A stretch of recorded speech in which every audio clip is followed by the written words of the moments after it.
Biar ya. Gimana? Masuk ke sini.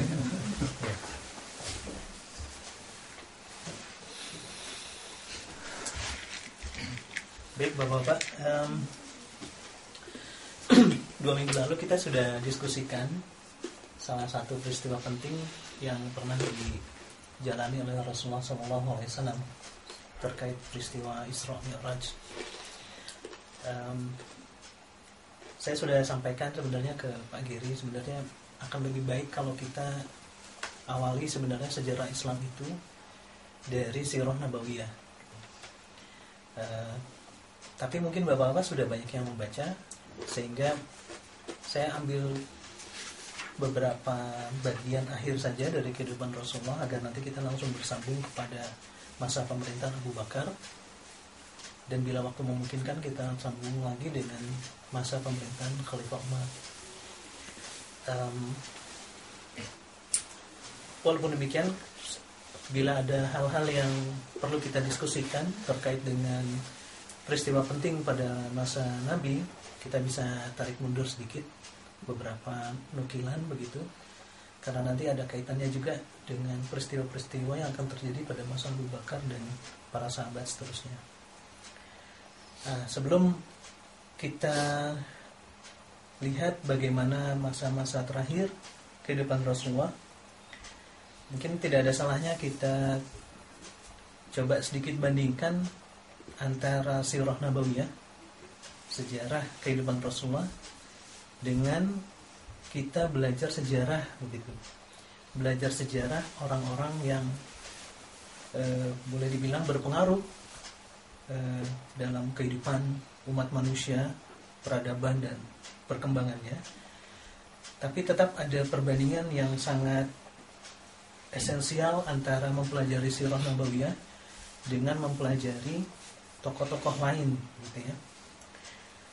Nah, yang pertama, ketika kita mempelajari Sirah Nabawiyah, kita di sana akan temui pertama masalah sumber. Jadi para penulis sirah ini, nanti kita singgung beberapa di antaranya, menggunakan hadis-hadis yang selanjutnya beliau susun, gitu, disusun, diteliti, ditelaah, karena yang akan diangkat dalam kisah sirah ini adalah seorang teladan, begitu ya. Allah Ta'ala dalam Quran surah Al-Ahzab ayat 21 berfirman, A'udzubillahi minasyaitonirrajim, laqad kana lakum fi Rasulillahi uswatun hasanah. Sesungguhnya pada diri Rasulullah SAW itu ada suri teladan yang baik.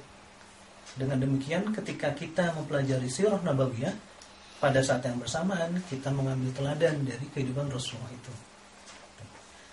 Itu yang pertama. Yang kedua adalah ini kaitannya dengan sumber. Nanti kalau kita perhatikan ada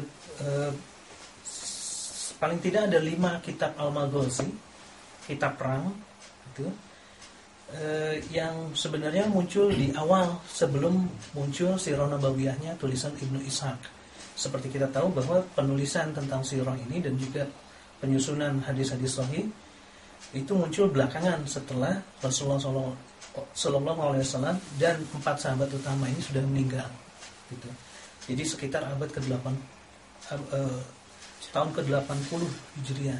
Jadi sudah agak jauh sebenarnya. Dengan demikian, penelitian tentang sumber-sumber terkait hadis-hadis yang digunakan dalam Sirah Nabawiyah ini menjadi penting gitu. Nah, ada 5 kitab Al-Maghazi yang sampai sekarang sudah tidak ada sebenarnya. Kitab ini dituturkan oleh para penulisnya terkait dengan perang-perang yang pernah diikuti Rasulullah. Jadi ada Urwah bin Zaid menulis, Syarhabil menulis. Nah, kelima kitab ini walaupun sudah tidak ada, besar kemungkinan kitab inilah yang menjadi rujukan oleh Ibnu Ishaq untuk menulis Sirah Nabawiyah yang pertama. Gitu.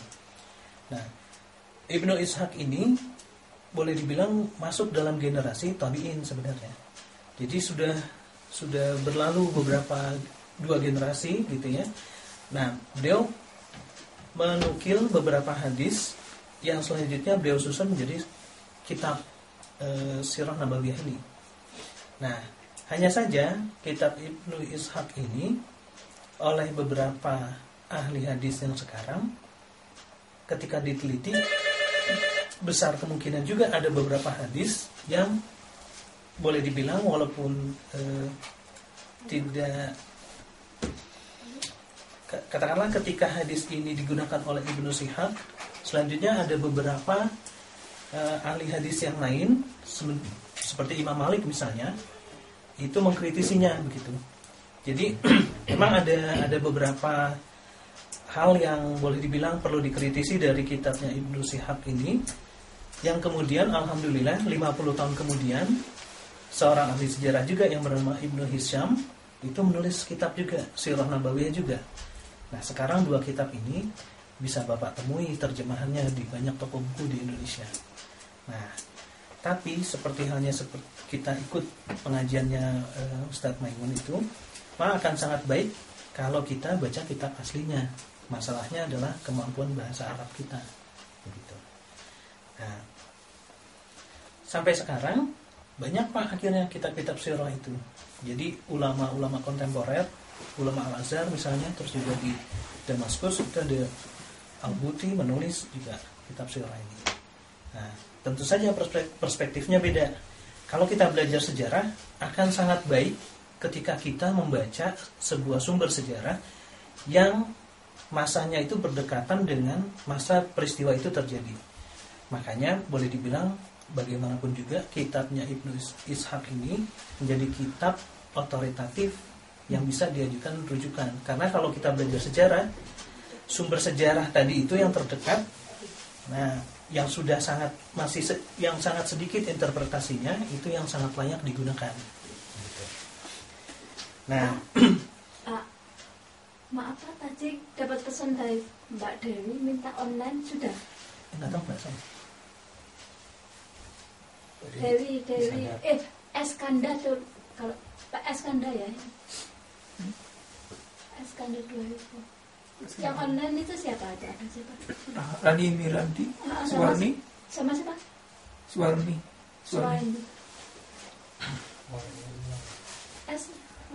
Pak Is, istrinya enggak orden Pak. Kan lagi dibaca. Enggak ada. Eskanda ada. Manggil aja dia nanti kalau manggil. Loh, ya kalau dia enggak online dia enggak bisa tuh. Oh, ya dia online dulu terus baru. Invisible. Sembunyikan.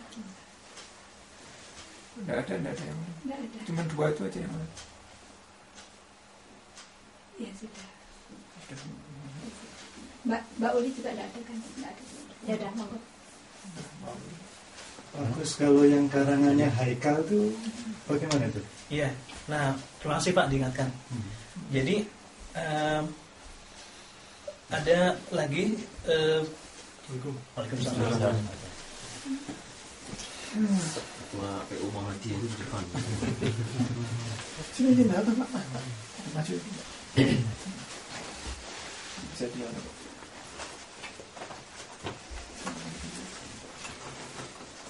Baik. Sudah pernah baca barangkali ya Pak Sekar ya? Sudah ya.